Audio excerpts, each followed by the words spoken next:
This is how to make a supernova, and today we're going to upgrade our dungeon tiles.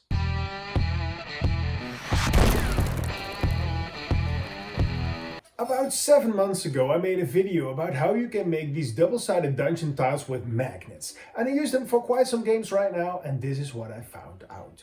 Most of the time I'm using the stone pattern. I use it for dungeons, for castles, for buildings, for temples, and I almost don't use the wooden side. I only used it once or twice when my party was in a shop or at a tavern or something like that, but the rest of the time I use these stone tiles. So when I would make these tiles again, I would skip the wooden pattern and just stay with the stone pattern. But that depends on all the adventures and all the environments your party is going to be.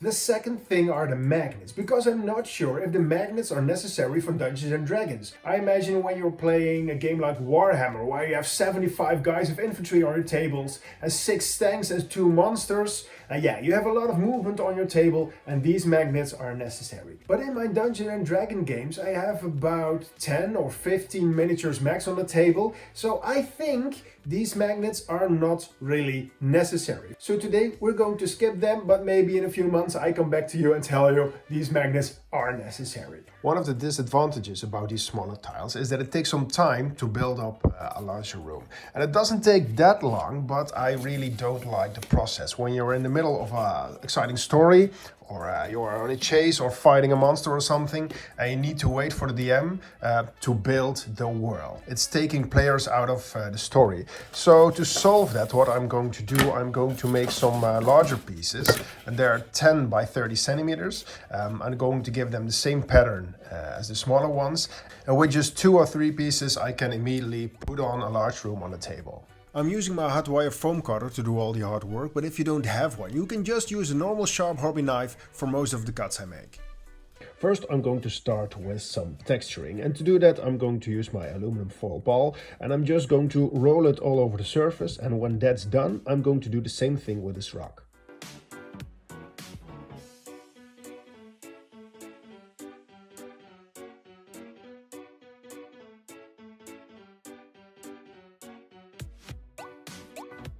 The next step is to make the tile pattern, and to do that I'm going to mark every 3.3 centimeter point, and then I'm going to take a knife to connect all the dots.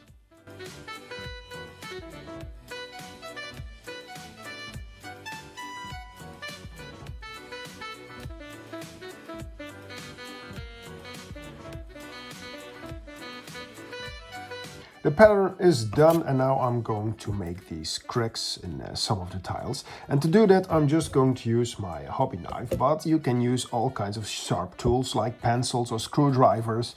Just use your imagination.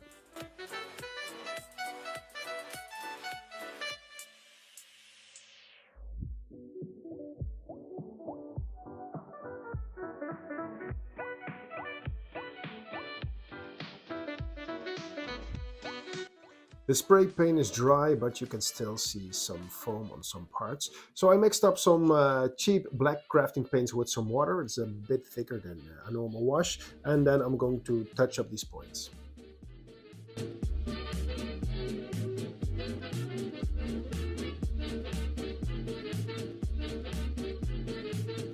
The black paint is dry, and now we're moving over to the dry brushing.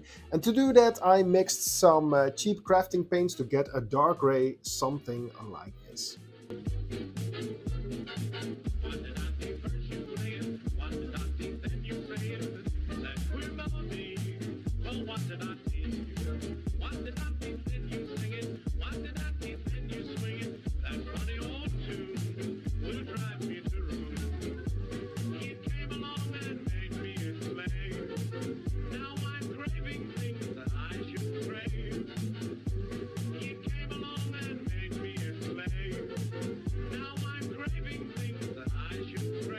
Another thing I missed in my dungeon tile set was something like a collapsed hallway. So I'm going to make it with this scrap piece of foam. It's a bit shorter, but it's not a problem. The idea here is to make the same tile pattern like this, and somewhere in the middle break it. So it's clear for the players that there is a hallway here, but it has collapsed or it is destroyed or something like that.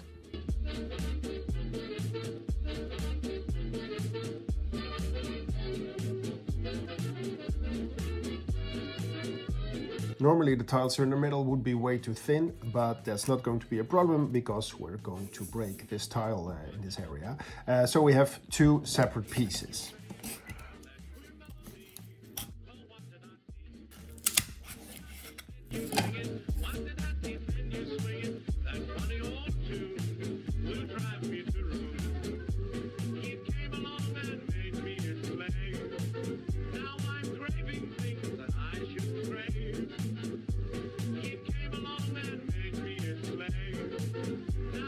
My friends, I really hope you like this build so far, and I have more cool projects I want to share with you, so I suggest you like and subscribe. Thanks.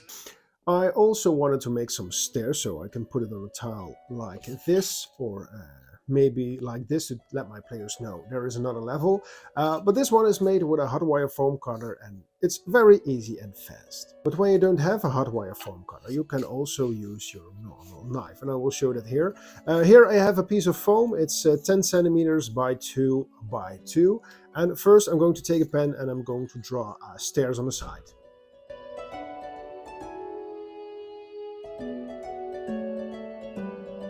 So this is going to be my stairs, and this is the part that I need to remove. So first I'm going to cut the foam here, so this part is already gone.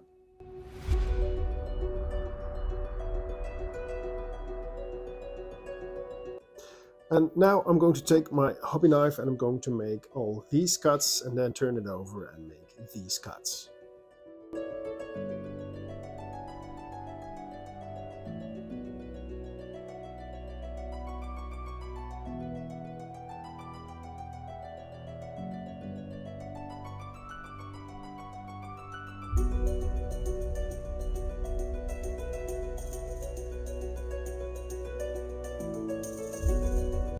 One thing I cannot do with my current tiles is to make a smaller hallway. I can make it larger by adding more tiles, but smaller is a little bit of a problem. So I already fixed that by making some smaller blocks, but I also wanted to make some kind of a bridge. So to make this bridge, I'm going to use this 36 centimeter piece of foam, and the idea is to make it something like this.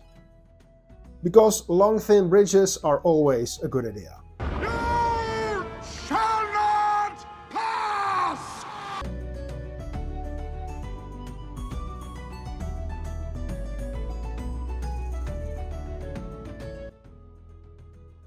The top layer of the bridge is done, and if you want you can use it like this, no problem, but you also could use the sides to do something.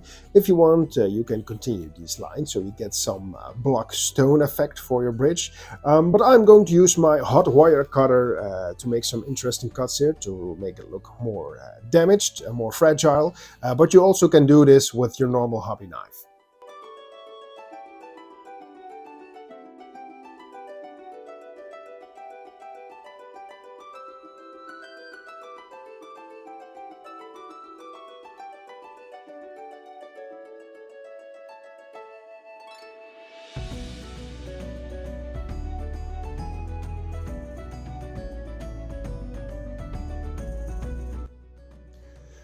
I also want to make something like a portal tile, and to do that I'm going to use this 20 by 10 centimeter piece of foam and an old phone I have.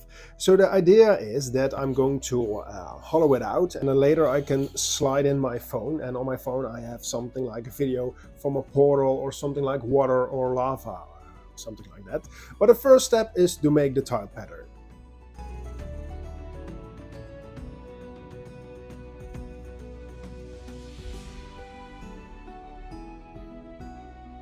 I set my hot wire foam cutter for 5 mil, and now I'm going to take off the top and bottom part.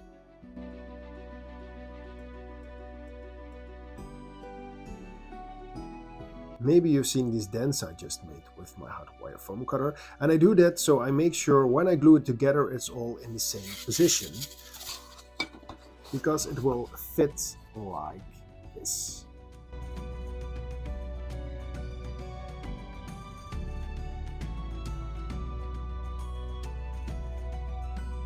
So the next thing what we need to do is to trace the screen on these tiles so we can make a hole.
My friends, thank you for watching. And if you want to see another cool project, I suggest you watch this video, where I built a miniature cemetery. Or maybe this video is more interesting for you. See you next time.